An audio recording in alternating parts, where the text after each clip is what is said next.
Seen recently. Things are going to calm down a little bit relatively, though, this weekend. Yeah, we are going to see, as things dry out, things heat up, unfortunately, for us. So as you can tell across the nation, satellite and radar showing you where some of those thunderstorms are, by the way, from North Dakota and South Dakota, across Minnesota, across Wisconsin and upper Michigan. Now they're moving into Canada. Eventually, they'll be pushing into New York later today. Yeah, still a lot of lightning associated with these storms, showing they are still on the stronger side. Out to the west, though, we have another system, and that's bringing some mountain snow. It is. It's a really cool, kind of windy pattern as it works in. And ahead of things, southerly flow bringing in the heat. And this is going to be what millions of Americans are experiencing as we go through the upcoming days. We do want to remember that heat is a big time killer. In fact, if you're in the Adirondacks, make sure you're paying attention to this afternoon and this evening. First up, though, I want to show you the pattern here with this heat, because right now it is highlighted across some of the central plains. This is all going to be shifting its way east. It's not quite as potent here for the eastern coast, but it is still going to be record setting with those high temperatures as we work our way into Monday and Tuesday. Radar shows you not much out there right now. A couple stray showers through western New York State, but anywhere from Buffalo to Burlington, Albany, at least increasing clouds as we watch these storms work their way through near and maybe just off towards the north.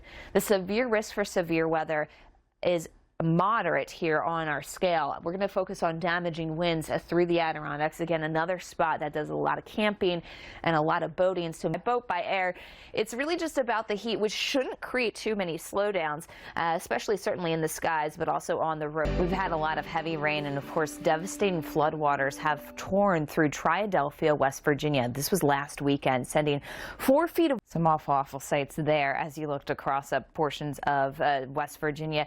And just to the south through Tennessee, North Carolina, we also storms. They are out there as we head through the afternoon. These are really just spotty showers and thunderstorms. It's not going to be widespread, and it continues as we head into tomorrow. So you can see that best chance of moisture highlighted over Mississippi and states like Alabama. That's where we'll see some of the best chance of rainfall too. When you get that Gulf breeze heading inland, that's where we kick up most of the activity right near Interstate 10.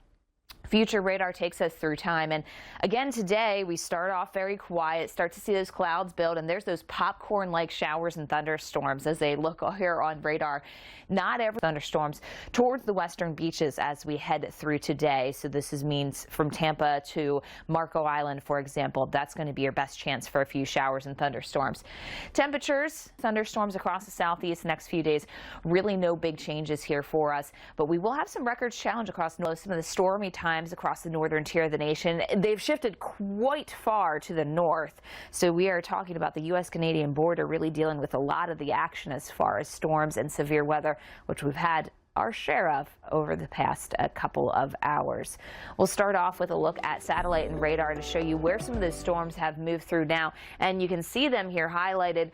They carved their way from North Dakota and South Dakota right into Minnesota, Wisconsin, and now upper Michigan, as well as some of lower Michigan. This is a very powerful storm system, and it's actually allowing for that heat to continue to pump its way in elsewhere. So if you don't have the thunderstorms and you're east of the Rockies, you're probably dealing with warm to hot temperatures as we head throughout today. That's going to be our story here as we continue through time. Meanwhile, the western U.S., look at this, a powerful storm system coming in. It not only has a lot of wind, unfortunately, for us, it also has some fire danger with precautions to stay safe in the heat. Make sure you're limiting any strenuous activity. You want to do that early in the day or late in the day, not during peak heat hours.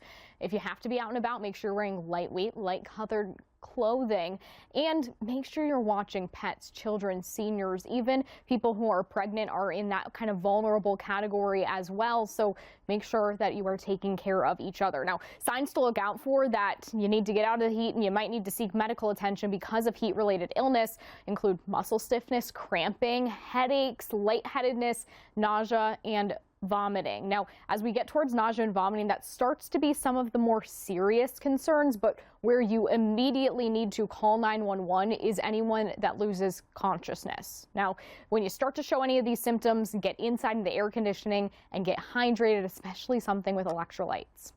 So there's the potential for severe weather in some of these same areas that were hit with reported tornadoes Friday overnight into Saturday. In fact, that's some of where our level 2 out of 4 moderate risk area is on the map here. But everybody in any shaded color should be prepared for all types of severe weather Sunday, starting in the afternoon, going through the overnight hours. Here's how this plays on future radar. A few scattered showers, maybe a thunderstorm or two in the morning. But then we play this out. We start to see more storms fire up, especially as we head into the evening and the overnight hours. That's when we see more of these heavier downpours.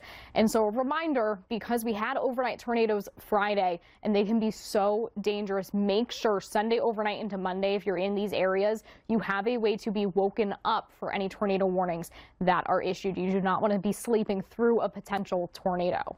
We continue to play this out through Monday, and there's actually another shot at severe weather as we head into Monday evening, coming with a cold front, a line of storms that'll bring some heavier downpours as well, as you can see with the yellows, the oranges, the reds on future radar here. This is the area we're most concerned about for Monday. It's a little bit farther to the east, closer to the Great Lakes.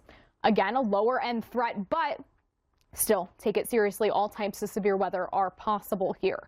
Now, the other story that is just as dangerous, arguably even more dangerous, is the heat, because when it comes to weather-related events, heat is actually the deadliest. We are in the midst now of a heat wave with record-challenging highs, and these are just the air temperatures. Humidity, other factors play a role that make your AccuWeather real field temperatures even higher than what you're seeing on the board here, and these are already upper 90s, low triple digits. Make sure you're staying safe.